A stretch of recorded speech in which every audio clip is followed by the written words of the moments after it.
What's up, guys, and welcome to another episode of GameScript.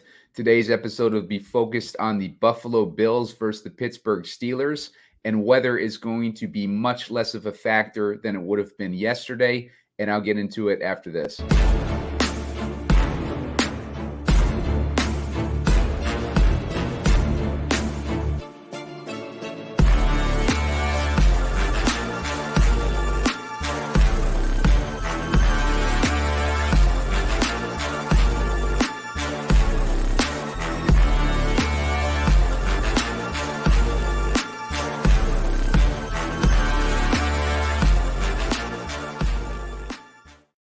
What's up, guys? Simon Edwards at Pumacom here with Heat Seeker Sports, and you're watching GameScript. Today's game is going to be focused on the Buffalo versus Pittsburgh game. It is in Pittsburgh with a 38.5-point total, with Buffalo as 10-point favorites. And this game could have been a lot worse for Buffalo if it was played yesterday when they were having the blizzard and freezing and wind conditions. So this is a much better situation for Buffalo because it would have neutralized the matchup a little bit and given Pittsburgh a little bit more of an opportunity for an upset. I think if it was played in the wind, we've seen Buffalo play in the wind before against New England, and it ended up in a disaster for them as they weren't able to adjust to the weather factors, even though they play in Buffalo. It was a game where Bill Belichick just had to run the ball basically on every play of the game. And, Buffalo ended up losing that one. And Pittsburgh could have been in a similar situation because Pittsburgh loves to run the ball.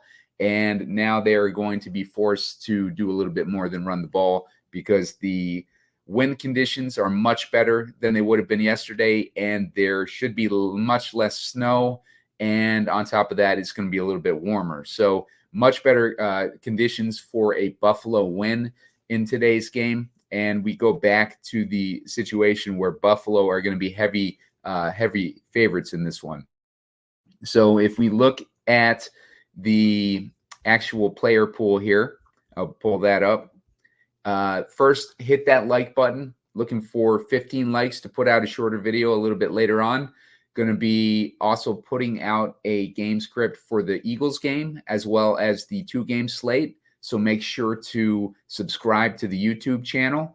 I have 410 subscribers right now, so I'm about 90 short of that 500 goal before the end of the season. So appreciate all the subscribes from you guys and helping me get over that 400 hump. Now we just got to get to that 500 number, so I'm only 90 short of that. So I appreciate the help there. And make sure to sign up for an Underdog account using the promo code SEEK, SEEK. That's going to get you a match of up to $100 on your first deposit.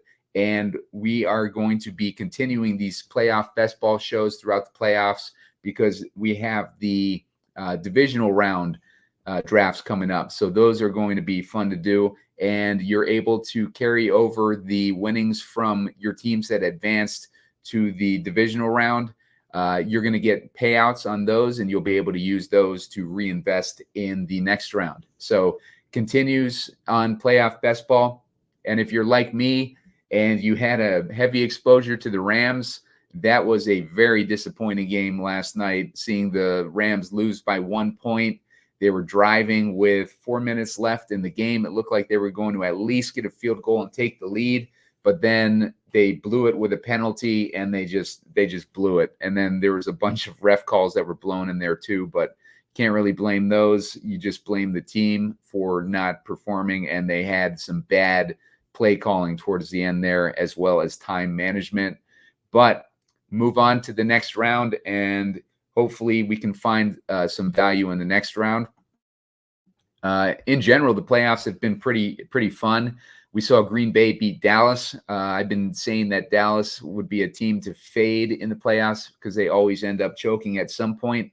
Did not expect them to choke this early in the playoffs. And honestly, if you had some Dallas exposure, you're probably in pretty good shape for at least advancing to the divisional round because they put up some big numbers. Like Dak had 35 points or something like that. And, CeeDee Lamb actually ended up with a good game. And, they ended up with good games. So you probably have a pretty good chance of advancing, even though they lost. But hopefully you're your other players on your team will be able to carry you through to the next round. But let's focus now on this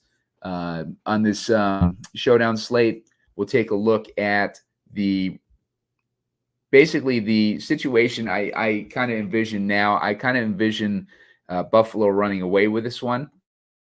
Like I said, if it was yesterday's game, I think that it would have been a much better shot for Pittsburgh to pull off the upset.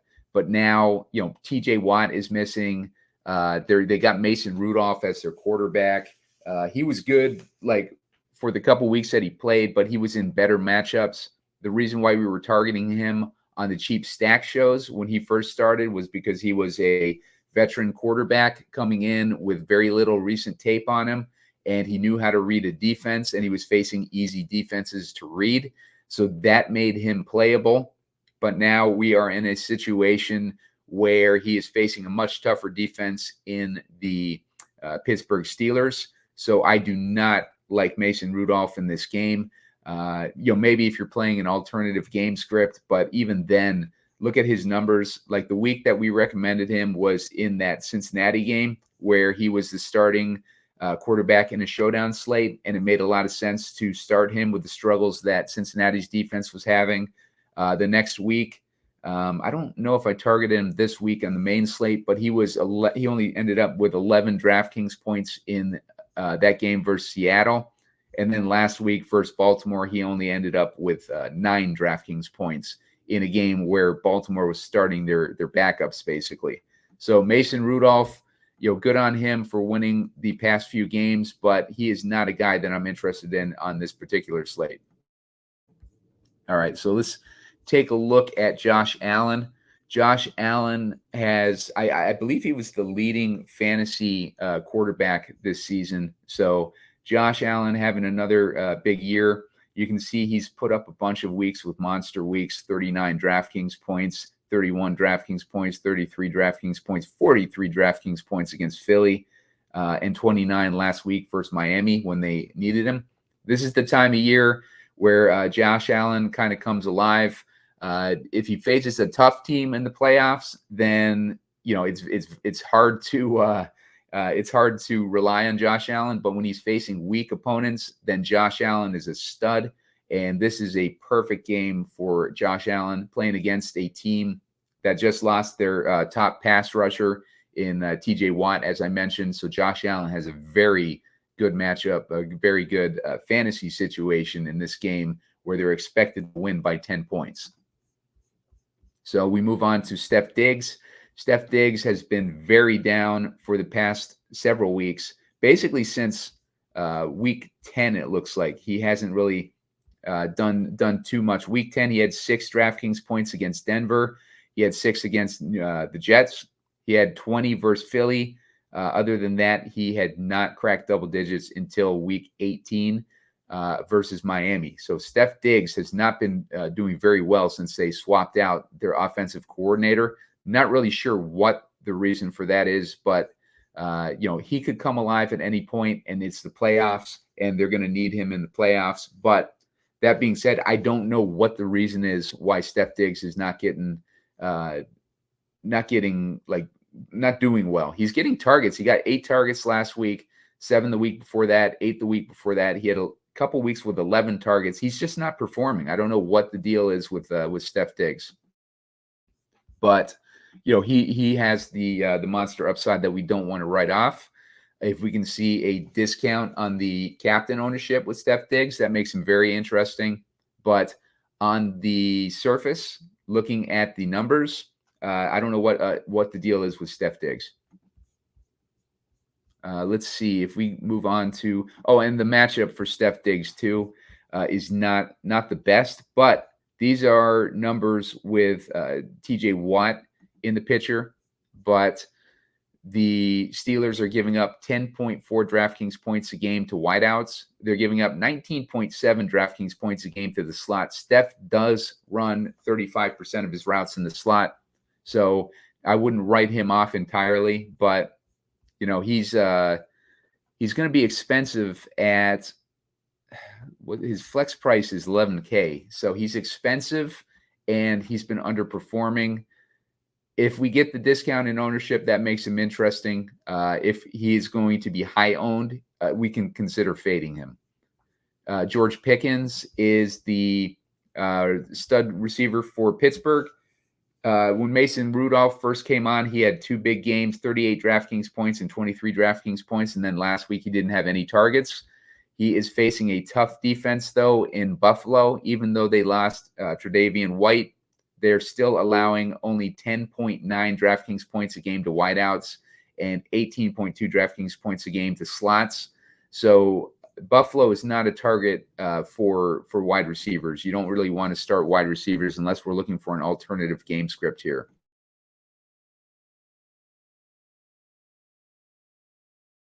So let's move on to the next guy. Looking at James Cook. James Cook was doing really well the first couple weeks with the new offensive coordinator, but since then, 25 DraftKings points versus Kansas City, 39 versus Dallas, but then he goes 6, 5, 8 in games that they needed to win. Not sure what the deal is with James Cook either. This offense is just kind of weird ever since the beginning of the year, basically, but since the new offensive coordinator took over, like the coach is acting really weird this year too, the head coach. That's what makes me nervous about the Bills, even though I have a heavy investment in best ball. But I don't like that the team is acting weird, like with the leadership and everything. And I don't know what's up with Diggs. I don't know what's up with their usage of their players. Why Cook versus Miami, New England, and the Chargers. I mean, they're not easy defenses. We can check and see what the defenses are allowing. Miami's allowing only 16 DraftKings points a game to running back, so that was a tough matchup. The other guys, New England and the Chargers, take a look at them real quick. Let's see, the chart don't have numbers for those guys, but I know the Chargers were much better against the run this year than they have been in the past, and New England is pretty good at defending the run too, historically. So, maybe it was a matchup thing, but yeah, it's very weird that Cooks, went from that stretch of weeks where he had 16, 19, 16, 25, and 39 to having, next to nothing. The game scripts in those were very close. They only beat the Chargers by 2 points. They beat New England by 6 points, and they beat Miami by a touchdown. So maybe that has something to do with it too. But James Cook, kind of weird numbers there. Let's see. As far as the points allowed to the running back position by, let's see, the points allowed by Pittsburgh to the running back position, 22.9 DraftKings points a game. So it's a pretty good matchup for James Cook. So keep that in mind with James Cook. He's definitely in play this week. He's been struggling recently, but that could be matchups and it could be, game situation. But they should be playing with a giant lead in this one. So maybe we see Cook back in action this week. As far as his captain ownership, the only spot that I have ownership for this game, I see him at about 10%. So that's not a bad ownership percentage, considering the game script that should be anticipated. But it's still concerning what his usage is recently. Najee Harris and Jaylen Warren are going to be interesting this week. Najee Harris, they're going to try to keep a running game plan in this game. I don't know if they're going to be successful at it, though, because Buffalo has been really good against the run. Buffalo has only allowed 20 DraftKings points a game to the running back position, so they are really good versus the run. And this is not a situation where they're going to be in control of the game as 10-point dogs necessarily. I think if you're building an alternative game script, you can plug in maybe the running backs for Pittsburgh if you think that Pittsburgh can pull this one off, which I'm not gonna write off at all. The way that Buffalo has been really weird this year. So keep that in mind if you want to build a game script where you think that Buffalo is playing with a lead. Pittsburgh is playing with a lead, then Najee Harris is interesting. If you think that they're playing from behind, then that's where you want to target Jaylen Warren. Jaylen Warren has gotten much less work recently, but that's because Najee Harris has been, the team's been playing and winning. But Jaylen Warren, he did have 20 DraftKings points against Seattle, but he had 9 points last week against Baltimore, 10 versus Cincy, 11.8 versus Indy. He really hadn't had a stretch of good games since week 11, basically, where he had that stretch of a few good games. But this is a game script where I would envision him being used a little bit more. You see these recent games, they beat Baltimore, they beat Seattle, they beat Cincinnati. They lost to Indy. Versus Indy, he ended up with 6 targets. He's been getting 5-6 targets regardless of the game script recently. But, Najee Harris has just been the favored guy. And I think that's because maybe the new offensive coordinator, I don't know what the deal is. They fired Matt Canada mid-season, and Najee Harris, he's been getting the bulk of the workload. So in this game, I think they play from behind. I think that Jaylen Warren is the guy that we want, though. If you want to build Pittsburgh in the lead, like I was saying, that's where you want to get Najee Harris exposure. Diontae Johnson. Diontae Johnson came out of his touchdown slump this year. He scored 5 touchdowns last year. I think he had 0 last year, which was really weird. But he was one of Mason Rudolph's favorite targets when Mason Rudolph had played in the past. But up until last week, he had not done much with Mason Rudolph. He only had 3 DraftKings points against Cincy and 12 versus Seattle. But then he came out of his little slump last week and scored 19 points. I would expect the wideouts to struggle in this game. And Diontae this season is running only 20% of his routes from the slot. He does have the best DV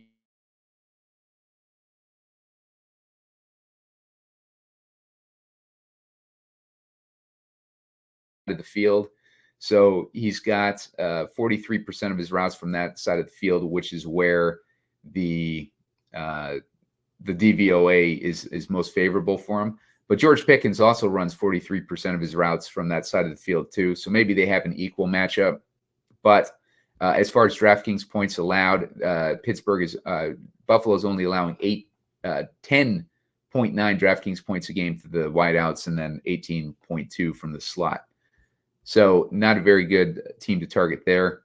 The tight ends are having a much easier time versus Buffalo, although they're only getting 13.2 DraftKings points a game from Buffalo's defense. But, that's probably better than any of these other matchups. But Pat Freiermuth has not done much of anything this year. He's barely getting targeted, and when he is, he's not doing anything with those targets.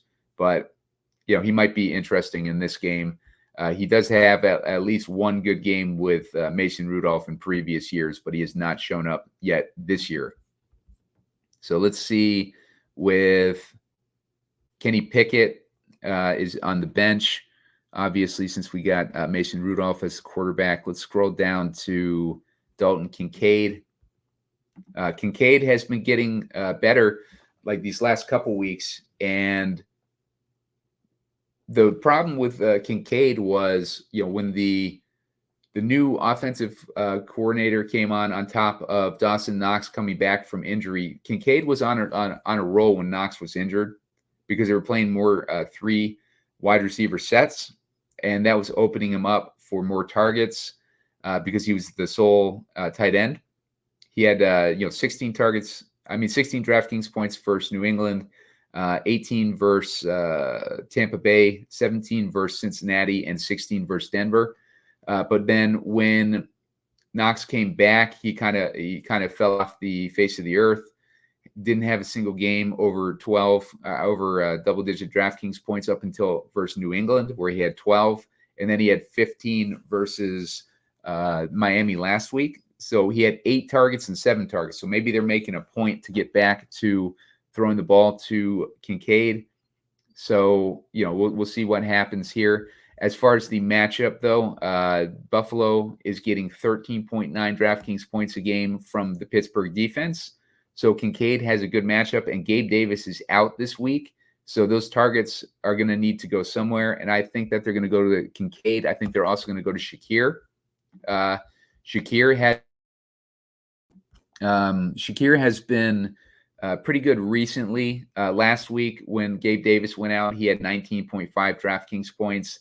But prior to that, he had 23 in Week 11 against the Jets, 15 in Week 8 versus Tampa Bay. So he did have a few good weeks in there. But last week versus Miami, when Gabe Davis went out, he ended up with 6 targets for 105 yards, 19.5 DraftKings points. So that makes him interesting in this matchup, where we know that Pittsburgh is more vulnerable to the slot receivers. They're giving up 19.7 DraftKings points a game to slots, 10.4 to wideouts. So slot receivers have the better matchup. We see Diggs, as I mentioned, run 35% of his routes from the slot. Shakir runs 76% of his routes from the slot. Only fear there is if they're going to use more. Well, hell, even if they use more 2 tight end sets, Shakir should be the wide receiver 2 in this one. So expect Shakir to get a decent amount of usage this week and opportunity. So Shakir is on the radar for this game at 5,600. Let's see. Bills D is very interesting in this one against Mason Rudolph at home as 10-point favorites. Mason Rudolph should be forced to throw the ball in this one, which opens it up for mistakes.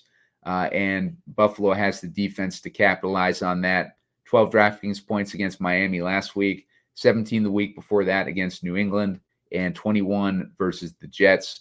They had a 32-point game versus Washington and 10-point game versus Las Vegas. So they like to pick on those weaker opponents. And Pittsburgh is definitely a weaker opponent. So the Bills have a good shot of putting up some points on the defense this week.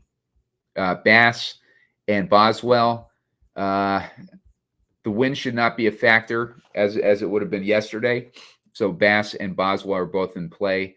I would lean more towards Bass. I think that the Bills are going to score more points, and maybe they stall out in the red zone. But like I said, Pittsburgh is weak at defense this week.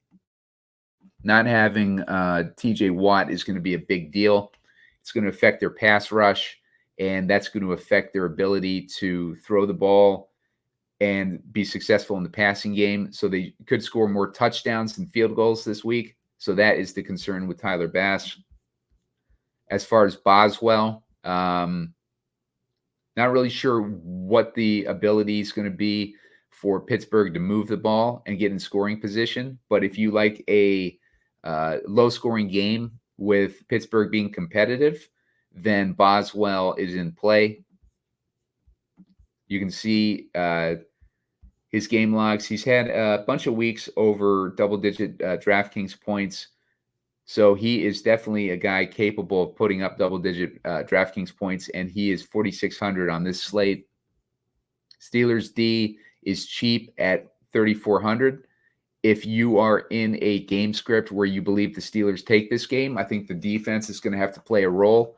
I don't think that the Steelers are going to be able to come out and put up a bunch of points, but they could end up keeping it tight with the Steelers defense outperforming, and Josh Allen maybe reverting to old mistakes, and like the Buffalo coaching staff continuing their weirdness. They could keep the game close. Let's just put it that way. If you believe in that outcome, I don't really think that the Steelers have a shot in this one, but we'll build a lineup later on in the show where we have a Steelers win build, because as we saw with Green Bay over Dallas yesterday, we saw it with plenty of times when we do these showdown slates where we don't expect the underdog to have a shot, but we build a lineup for it anyways, and then the underdog comes through for us. So we'll see what happens in this game. Sherfield is another guy who's going to benefit from Gabe Davis being out, he should get a lot more usage in those 3 wide receiver sets, especially with Shakir more likely to be in the wide receiver 2 role. That's going to leave Sherfield open for that wide receiver 3 role, and he got some more usage when Gabe Davis went out last week. He ended up coming through with 11 DraftKings points off of 4 targets. He scored a touchdown. Looking at, let's see, Ty Johnson. He had a concussion a couple weeks ago. He doesn't carry an injury designation into Sunday's wildcard game. Last week was interesting because they had Latavius Murray inactive, a healthy scratch. Leonard Fournette was the primary backup. Ty Johnson was out with a concussion. But you can see, as far as rushing attempts, he had 1 versus Miami last week. He had 5 versus New England, 9 versus Dallas. I'm surprised that he doesn't carry an injury designation coming into this game, based on getting a concussion last week. But it's a playoff situation. But I kind of like Leonard Fournette actually in this game at 2,400, because if we're envisioning a run-heavy script, and we've seen that the usage for Cook has been weird lately, and I'm guessing that they're going to healthy scratch Latavius Murray again this week. So that's going to leave Lenny Fournette to be very interesting. They picked him up for a reason. Dude's nickname is Playoff Lenny. We've seen it before with the running back situation, where they like to use Cook for the explosive situations and between the 20s, but then when they get in the red zone, they like to swap it out for, prior to these other running backs joining the team, they were swapping it out for Latavius Murray. Latavius Murray, I think age caught up to him, so they recruited Lenny Fournette. And Fournette came in last week in week 16 with 5 attempts for 20.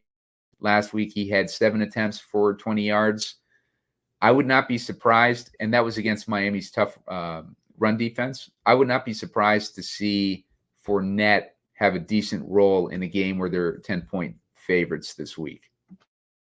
I think they're going to want to salt away the game once they take a big lead. And I like Fournette to be the guy they lean on for that. And he's only at 2,400.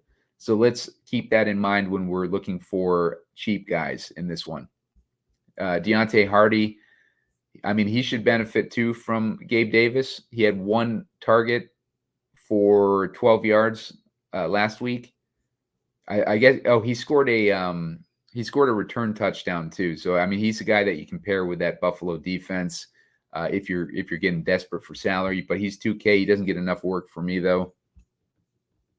Robinson is the primary slot receiver for Pittsburgh, and he has not done anything this year. You can kind of see he hasn't had 1 week over 10 DraftKings points. He had 1 target last week, 4 targets for Cincinnati, but he really is not getting any usage, and he doesn't exactly have a great matchup either. So he's probably a guy that I won't have exposure to even at 1K. Calvin Austin is a speedy rookie for the Steelers, and he doesn't get targeted very much, but he's got kind of an explosive upside. I think at 800, if we're going to have trouble with salary, I haven't tried to build a lineup yet, but keep him in mind at 800, especially if you're going to do like scripts where they're playing from behind, and they're going to need to throw the ball deep and get some explosive playmaking involved.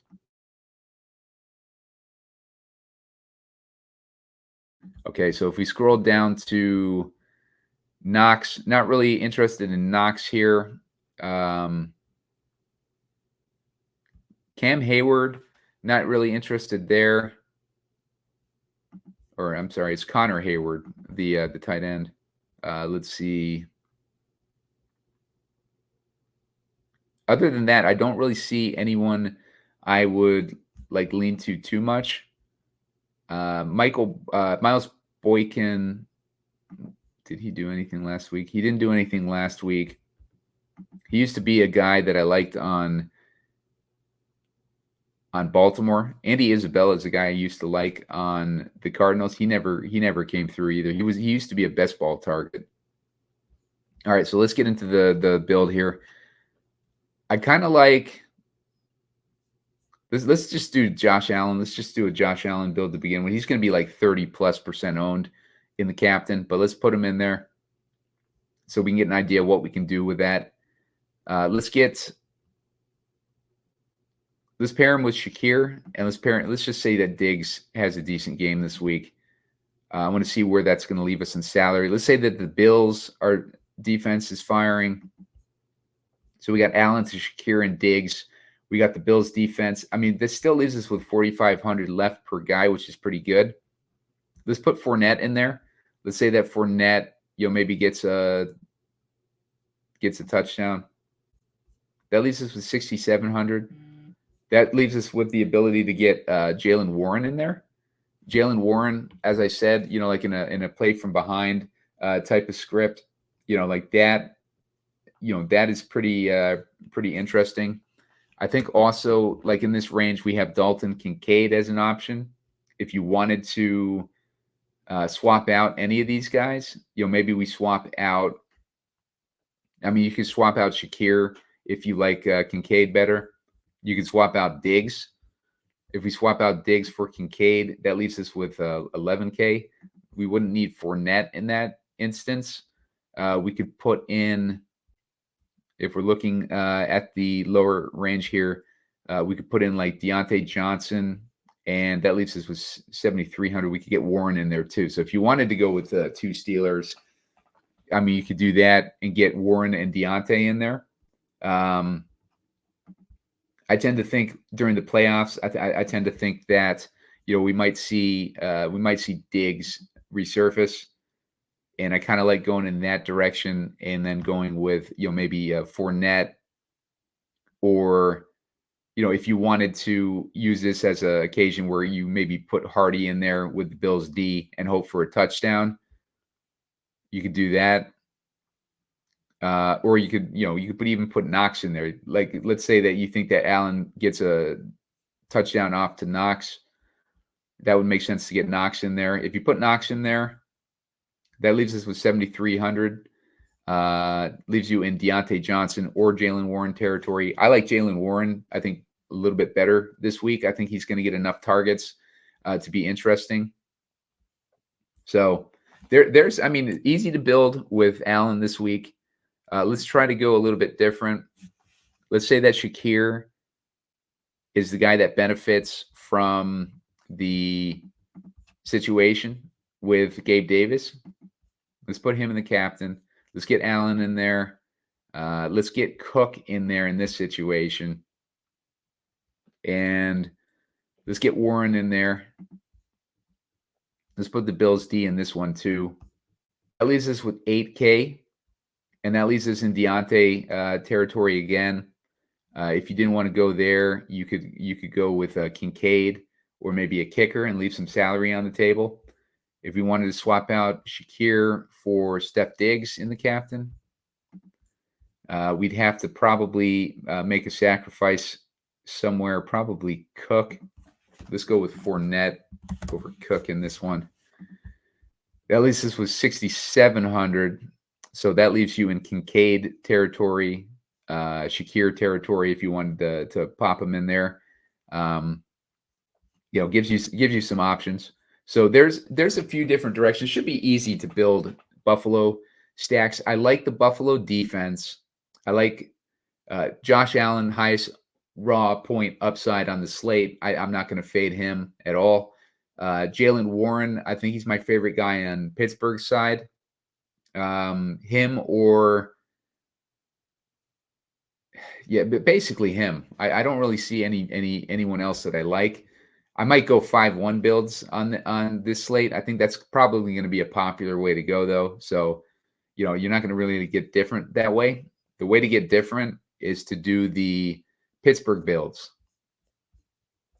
And I think to do the Pittsburgh builds, we need to we need to envision a realistic game environment for that to happen. I don't think that Pittsburgh is going to run away with any type of monster lead. So I think that we have to kind of envision the run game being successful. And let's say that if the run game is successful and Pittsburgh's playing with the lead, that's because Najee Harris is being successful. So let's get him in there. Let's get Josh Allen in there because we know that we want to use Josh Allen. Let's get Pittsburgh's defense in there because they're going to have to be successful in order for Pittsburgh to pull off a win. And they're cheap at $3,400. So that's going to leave us with $7K per person. I think that Pickens is going to need to be successful. They're going to need to take some risks, and they're going to need to throw the ball to Pickens. And if Pickens is successful, then we can think of Rudolph being successful. That's going to leave us with $3K. Fournette makes sense in this build too, if it's going to be a closer game. If we wanted to, like in this build, maybe because no other receivers are really having success on the Buffalo side, maybe we get rid of Rudolph. Maybe Rudolph isn't having as much success. And let's go to Jaylen Warren. Let's give him double running backs in this one. That leaves us with $5,400. That gives us the opportunity to put in like Bills D or any one of these kickers or Freiermuth. Gives us some options. Probably would want to try to get to Kincaid or Shakir in this type of build. I want at least one of those receivers. So maybe we take out Pickens. Maybe it's Diontae Johnson that's having the success. So we got Jaylen Warren, Diontae Johnson, and Najee Harris, as well as the Steelers D. Leaves us with $8K. So that leaves us in ability to get Kincaid or Shakir. Let's put Shakir in there. And, maybe we take out Warren and we can get to Mason Rudolph. So that gets us, Mason Rudolph, Diontae Johnson, Steelers D, and Najee Harris. And that gives us Josh Allen and Khalil Shakir on the Buffalo side. Gives us a 4-2 Pittsburgh build with a realistic opportunity for them to win. Mason Rudolph is throwing the ball to Diontae Johnson. They're having success and connecting. And Najee Harris is running in the touchdowns, and he's having success in the run game. Steelers defense is setting them up with field position as well as maybe a pick six. Josh Allen making mistakes. That's where Steelers are having success, but Josh Allen also has the highest raw point upside. He's not connecting with Diggs, so he's turning to Shakir, having success there. And it's just a tight game, low-scoring game. And this is the type of game where you see Pittsburgh win, 21-18 or 21-17 or something like that. So there's a direction that you can go with Pittsburgh. I like that build. It builds itself. And I like the Buffalo build as well. I think it's going to be easy to build lineups. I think it's just a matter of choosing your direction that you want to go for your game scripts. So make sure to hit that like button. I'll put out a shorter video later on with my favorite plays as we get closer to lock. Make sure to subscribe to the YouTube page. I'm looking for 500 subscribers by the end of the season. I'm at 410 now, trying to get there. And make sure to sign up for an Underdog account using promo code SEEK, S-E-E-K. That's going to get you up to $100 match on your first deposit on Underdog. And you're going to want to do that. Also, I'll send you my projections for when we get to the next round of the playoff Underdog best ball playoff or playoff best ball coming up. I'll give you my projections for there. Just hit me up on Twitter at Pumacom. I got my direct messages open. You can email me there. You message me there, and I will hook you up with my rankings if you use that promo code SEEK to make your first deposit on a new account on Underdog. In addition, like I said, Underdog will match you up to $100 on that first deposit. So you're going to want to do that. Good luck in your playoffs, and good luck with your best ball playoff best ball drafts that you've done so far that are surviving. So far, we've lost Dallas and we lost well, I lost the Rams. I was high on the Rams. But I'm hoping for Buffalo to have a big game because I got a heavy exposure to Buffalo as well. And at least that will advance some of my teams and get me situated to potentially have even more money to invest in the next round. So good luck to all you guys. Keep an eye out for the Philadelphia game script to come on later and a 2-game slate video that'll be coming up later. That's another reason why you want to subscribe to that YouTube page. So good luck, guys.